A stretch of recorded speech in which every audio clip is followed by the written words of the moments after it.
Welcome to టీ10. నేను రేవతి. బిల్కిస్ బానోపై లైంగిక దాడి కేసుపై ఇచ్చిన తీర్పును సమీక్షించాలని గుజరాత్ ప్రభుత్వం దాఖలు చేసిన సమీక్ష పిటిషన్ ను సుప్రీంకోర్టు తోసిపుచ్చింది. ఈ కేసులో 11 మంది దోషులకు రెమిషన్ ఇవ్వడంలో గుజరాత్ ప్రభుత్వం తన అధికార పరిధిని మించి వ్యవహరించిందని వ్యాఖ్యానించింది. ఓపెన్ కోర్టులో సమీక్షించేందుకు లిస్టింగ్ చేయాలన్న అభ్యర్థనను జస్టిస్లు బివి నాగరత్న, ఉజ్జల్ భూయన్లతో కూడిన బెంచ్ నిరాకరించింది. 2022లో గోద్రా రైలు దహనకాండ ఘటన తర్వాత గుజరాత్ లో మతపరమైన అల్లర్లు జరిగినప్పుడు పారిపోతున్న బిల్కిస్ బానోపై అగంతకులు లైంగిక దాడికి పాల్పడ్డారు. 5 నెలల గర్భిణిగా ఉన్న బిల్కిస్ బానోతో పాటు ఆమె 3 ఏళ్ల కూతురుతో పాటు 7గురిని ఆమె కుటుంబ సభ్యులను హత్య చేశారు. ఈ కేసులో 11 మంది నిందితులకు 2008 జనవరి 21న సిబిఐ ప్రత్యేక కోర్టు యావజ్జీవ ఖైదు విధించింది. సిబిఐ ప్రత్యేక కోర్టు తీర్పును బాంబే హైకోర్టు సమర్థించింది.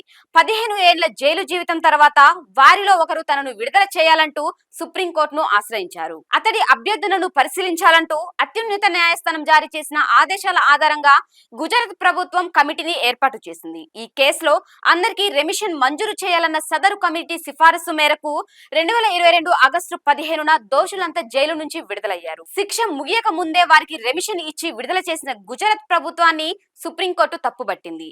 2 వారాల్లో వారందరినీ అరెస్టు చేసి జైల్లో పెట్టాలని ఆదేశించింది.